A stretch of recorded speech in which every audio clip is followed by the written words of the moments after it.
Hello students, you are most welcome in video class of Make My Career. I am Sanjay Dwivedi with a new topic of biology, that is protoplasm. Protoplasm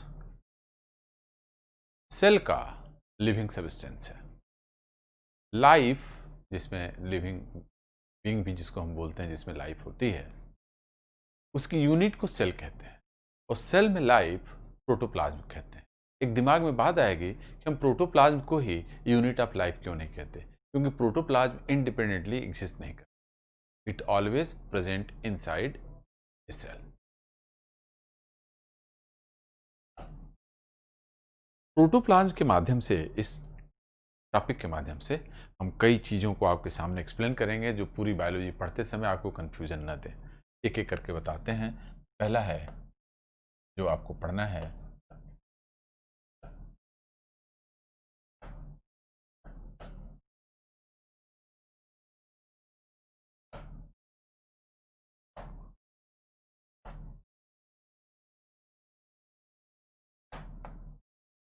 protoplasm.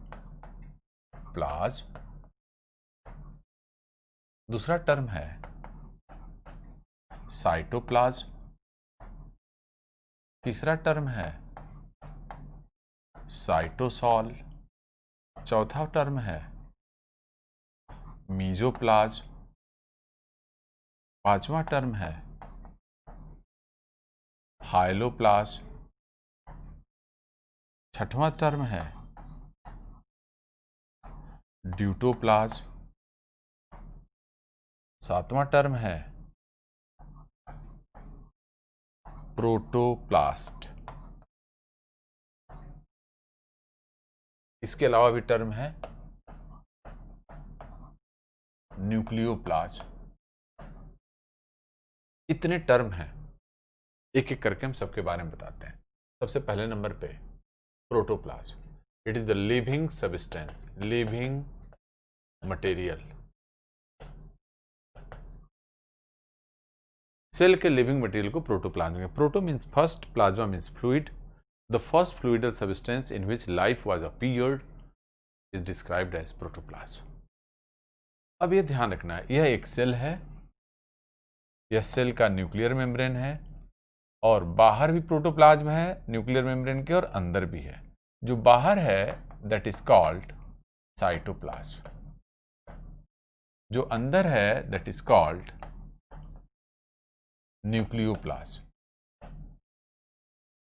The differentiation of protoplasm into cytoplasm and nucleoplasm is reported only in case of nucleate cells. जिस cell में nucleus होगी वहीं protoplasm का differentiation cytoplasm और nucleoplasm होगा। Cytoplasm को हम extra nuclear protoplasm भी कहते हैं और न्यूक्लियोप्लाज्म को न्यूक्लियर प्रोटोप्लाज्म भी। The term cytoplasm for extra nuclear protoplasm was given bye Kolliker. दूसरे टर्म पे आते हैं, ये साइटोप्लाज्म हो गया, ये न्यूक्लियोप्लाज्म। ये ध्यान रखना है, ये टर्म तभी हम यूज करेंगे जब सेल यूकैरियोटिक हो, यानी जिसमें कैरियन यानी न्यूक्लियस हो। साइटोसॉल पे आते हैं।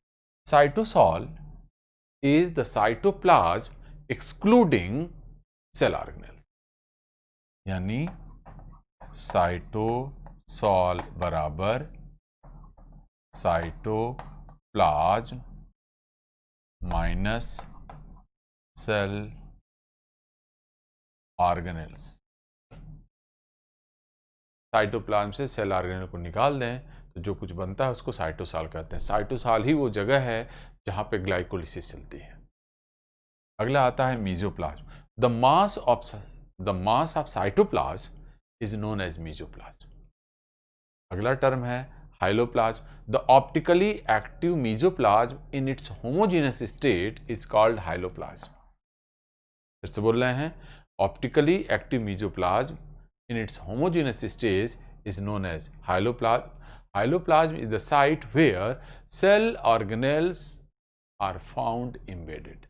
पूछा जाए एग्जाम में कि सेल ऑर्गेनेल कहाँ पाए जाते हैं, आपका आंसर है हाइलोप्लाज्म में। यदि हाइलोप्लाज्म आंसर से नहीं है तो आपका अगला आंसर है मीजोप्लाज्म में। यदि यह भी आंसर में नहीं है तो आपका अगला आंसर है साइटोप्लाज्म में। ड्यूटोप्लाज्म क्या है? द नॉन लिविंग सब्सटेंसेस जो प्रोटोप्लाज्म में पाए जाते हैं उनको हम ड्यूटोप्लाज्म कहते हैं, और मास ऑफ प्रोटोप्लाज्म को प्रोटोप्लास्ट कहते हैं। प्रोटोप्लास्ट टर्म हेंस्टेन ने दिया था।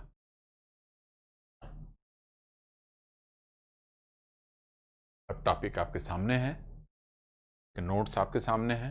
Proto means first. Protozoa term सुना होगा, जहां प्रोटो का मतलब फर्स्ट, जोआ मीन्स एनिमल, यानी जो प्रिमिटिव एनिमल थे, जो प्राइमरी एनिमल थे, उनको प्रोटोजोआ में रखा गया। ऐसे ही वह फ्लूइड जिसमें life for the first time appeared हुई, उसी का नाम protoplasm. Protoplasm is granular, elastic, viscous, colorless substance. It is selectively or differentially permeable. It is considered as polyphasic colloidal system. Yes, protoplasm is considered as polyphasic colloidal system.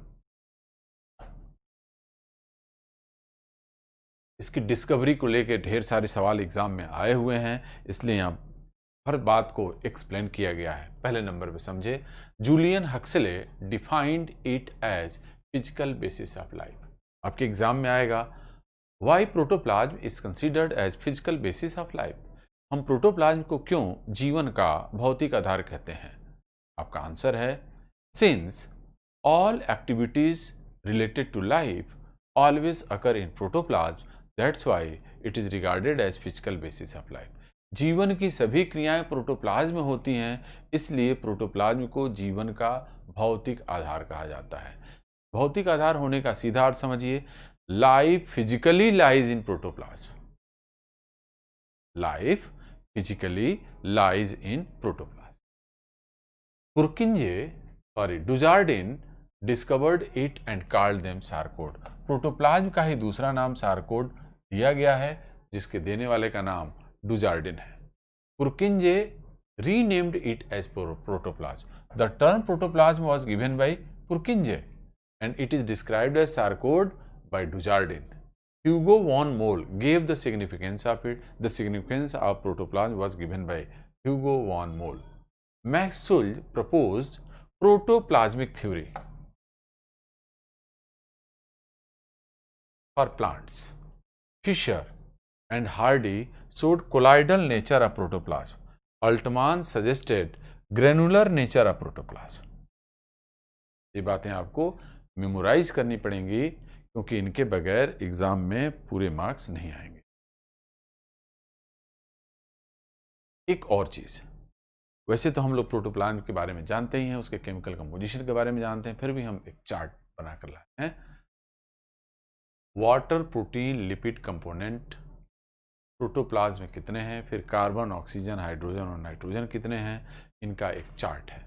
Water components 80%, more than 80%, proteins 10 to 25%, lipid उससे कम 2 to 3%, inorganic material 1%, carbon 20% यदि element के level पे लें, oxygen 62%, hydrogen 10%, nitrogen 3% और trace element जो बहुत ही 5% के अंदर ही सब आ जाते, calcium, phosphorus, chlorine, sulphur, potassium, sodium, magnesium, iron, iodine etcetera होते हैं। Maximum water content of protoplasm is found in hydrophytes. वे पौधे जो पानी पाए जाएंगे उनके प्रोटोप्लाज्म में पानी ज़्यादा हो, और इसकी वैल्यू लगभग 95% है। वह minimum water content in protoplasm is reported in seeds, 10, जहां इनकी वैल्यू 10 to 15% होगी। In animal water is less and proteins are more as compare to plants. Animal में पानी की मात्रा ज्यादा और प्रोटीन की मात्रा, वाटर इज लेस 85 की जगह पे 65%, और प्रोटीन इज मोर 10% की जगह पे 15%। आगे चलकर प्रोटोप्लाज्म को एक्सप्लेन करने के लिए ढेर सारी थ्योरीज दी गई हैं। उन थ्योरीज के बारे में भी जानकारी रखना बहुत जरूरी है। हम एक एक करके उनके बारे में बताते हैं। पहली थ्योरी जो दी गई थी उसका नाम है रेटिकुलर थ्योरी। एक आपके दिमाग में सस्पेंस आ सकता है कि सर इतने जल्दी जल्दी एक्सप्लेन करते हैं, मेरा तो छूट जाता है। आप बिल्कुल घबराइए नहीं, ये हमारी जिम्मेदारी है कि आपको नोट्स प्रोवाइड किया जाए। आपको जो कुछ भी एक्सप्लेन किया जाता है ये प्रिंटेड फॉर्म में, डिजिटल फॉर्म में आपको नोट्स भी मिलेगा, इसलिए उसको आप बार बार पढ़ सकेंगे, देख सकेंगे। यहाँ पे सिर्फ आपको एक्सप्लेनेशन दिया जा रहा है, नोट्स बनाने की आपको जरूरत नहीं, आप ध्यान से सुने बस। रेटिकुलर थ्योरी के अनुसार प्रोटोप्लाज्म पोजेसेस ए डेलिकेट रेटिकुलर सिस्टम। यह थ्योरी जिसने दी उसका नाम हिट्जमैन।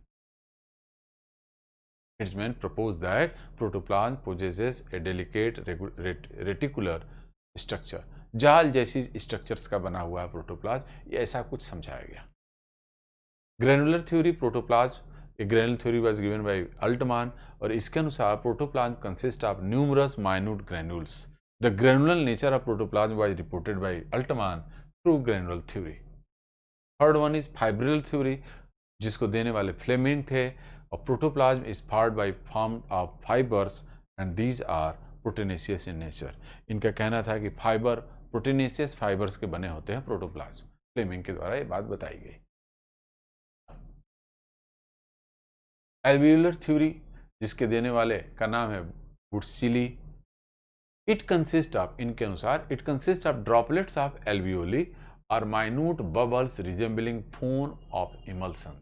इमल्सन्स के फोम की तरह माइन्यूट ग्रेन्यूल्स या बबल्स की तरह प्रोटोप्लाज्म होता है। लास्ट कोलाइडल थ्योरी दिया गया, ये बहुत ही एक्सेप्टेबल है, हार्डी एंड फिशर ने दिया है। According to him protoplasm is a polyphasic PHASIC polyphasic colloidal system है, जिसमें सॉल जेल कन्वर्जन होता रहता है।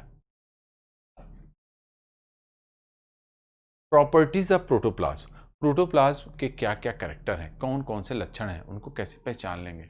पहली प्रॉपर्टी साइक्लोसिस होती है। They show protoplasm these are of two type. जो साइक्लोसिस है, ये सेल के अंदर न्यूक्लियस, इसमें साइटोप्लाज्म मूव करता है। The movement of cytoplasm around nucleus is known as cyclosis और cytoplasmic streaming movement. It is of two type. First one is rotation, second one is circulation. Rotation is one direction में हो, जब multi directional हो तो उसको हम circulation कहते हैं। Rotation is reported in hydrilla Vallisneria, while circulation is reported in Tradescantia, leaves of Tradescantia, Tradescantia. It shows stimulation or irritability, Sol gel conversion and Brownian movement. इनमें ब्राउनियन मूवमेंट होगा, ये irritability show करेंगे, ये sol jail conversion show करते हैं, और इन पे ऊपर केमिकल स्टिमुलस का भी असर पड़ता है। It is highly viscous and coagulates at 60 degree. जो भी सॉल जेल कोलाइडल नेचर का ही प्रॉपर्टी है कि वह हाई टेम्परेचर पे कोआगुलेट कर जाए, सॉलिडिफाई हो जाए। If treated with concentrated acid और बेस से ट्रीट करने पे 60 डिग्री पे या उसके ऊपर जाने पे कोआगुलेट करे। It's pH is on acidic, ये ध्यान रखेंगे, इसका पीएच है 6.7।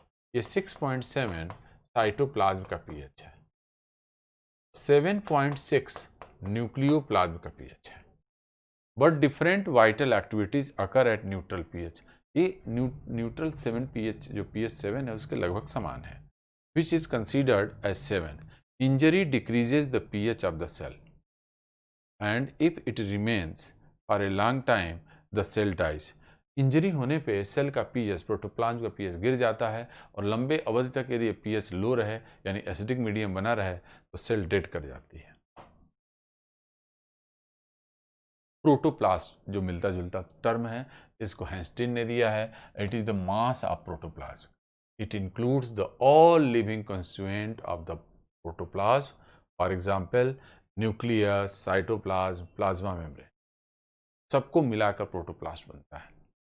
न्यूक्लियस भी हो, साइटोप्लाज्म भी हो, ऑर्गेनेल भी हो उसमें, और plasma membrane. It is a simply organized mass of protoplasm, organized mass of protoplasm bounded by cell membrane. इसको हम प्रोटोप्लास्ट कहते हैं, with no cell wall. Protoplasm exclude cell wall. Cytoplasm क्या है? The substance occurring around the nucleus, जो substance nucleus के चारों तरफ है, that is cytoplasm. Containing various organelles inclusions, जो नॉन लिविंग सब्सटेंसेस साइटोप्लाज्म में होते हैं उनको हम इंक्लूजन्स कहते हैं। The cytoplasm is a semi solid jelly like material, it consist of an aqueous structure, less ground substance called cytoplasmic matrix or hyaloplasm or cytosol। Cytosol हमने आपको explain किया, बहुत सिंपल। साइटोसॉल साइटोप्लाज्म से cell organelle निकाल दें तो जो fluidal matrix है that is cytosol. It forms about half of the cell's volume, cytoplasm कुल सेल वॉल्यूम का लगभग आधा, एंड अबाउट 90% ऑफ वाटर, जो सेल का कुल वाटर है उसका 90% cytoplasm. Cytoplasm contains ion, biomolecules, sugar, amino acid, nucleotides, tRNA, enzyme, vitamin, ढेर सारी चीजें होती हैं। The cytosol also contain storage products such as glycogen, starch, fat and proteins in colloidal state. It also form crystallo-colloidal system. Cytomatrix is differentiated into ectoplasm, that is plasma gel, outer side में होगा, and endoplasm, that is plasma cell, inner side में होगा। Cytomatrix is three-dimensional structure, appear like a network of fine thread, and these threads are called microfilaments, now called as actin। ये specific protein होती है, or microtubular lattice। It is believed to be part of cytoskeleton। It also contains microtubules and intermediate cytoplasmic filament।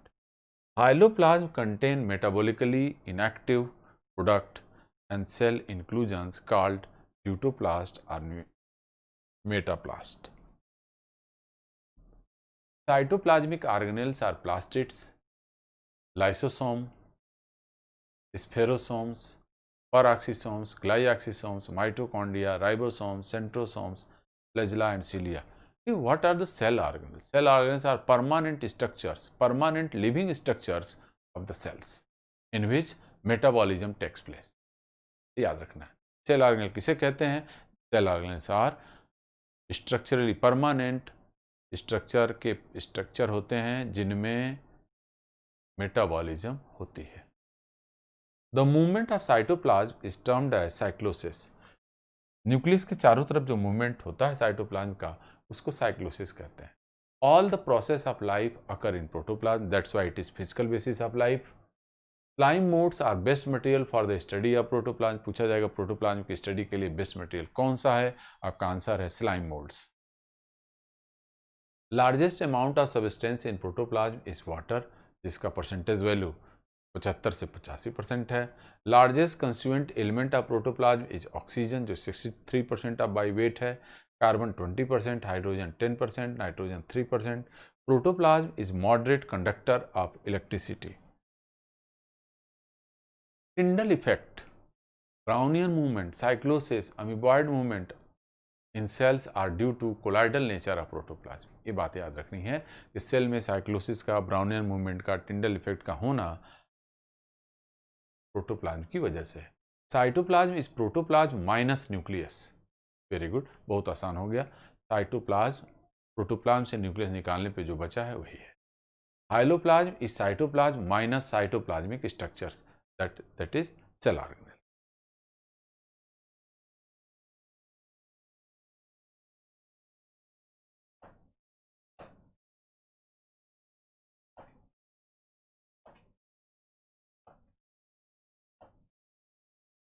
Cytoplasm is differentiated into outer gel, ectoplasm जिसको बोलते हैं, inner sol part that is called endoplasm, और ये दोनों का conversion ही cyclosis का कारण है।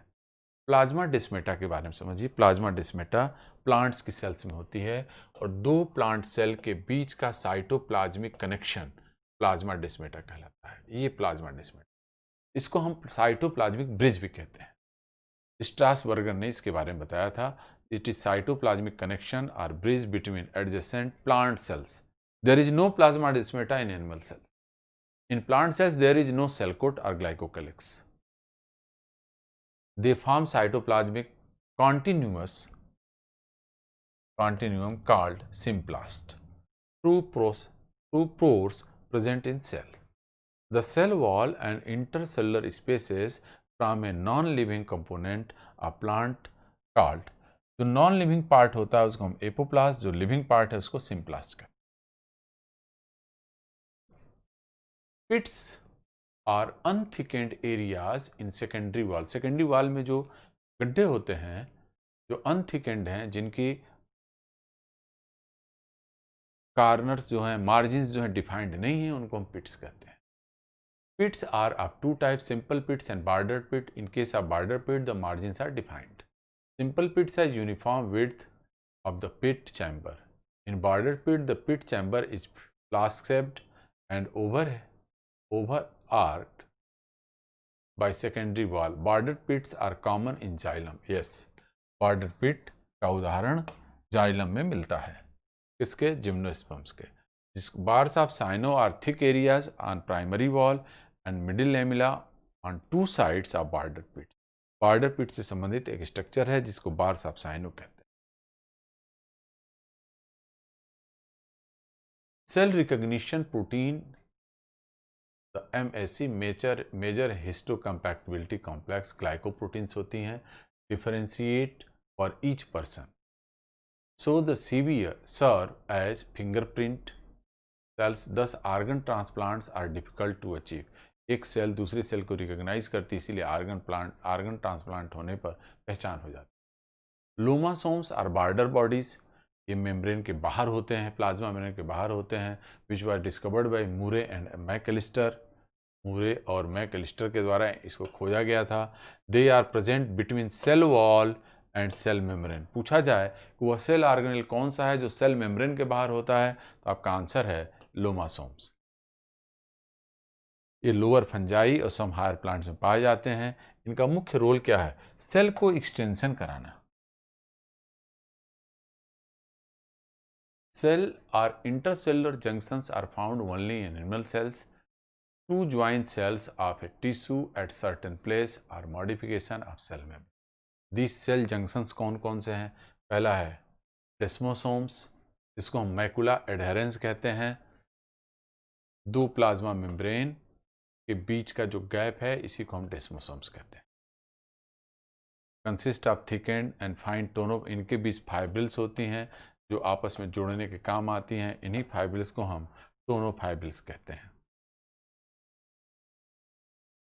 Tight junctions are common. ये सेल है, ये पॉइंट टाइट जंक्शन है, जहाँ दो सेल की प्लाज्मा मेम्ब्रेन इस तरह से अटैच होती है, where there is no intercellular space. It is reported commonly in brain cell.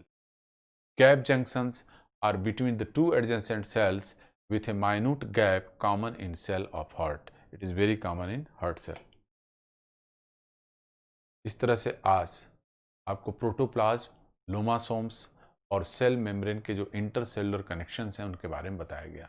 अपेक्षा है कि आपको समझ में आया होगा. जहाँ कहीं नहीं भी समझ में आया हो उसे आप कमेंट बॉक्स में पूछ सकते हैं. Thank you so much.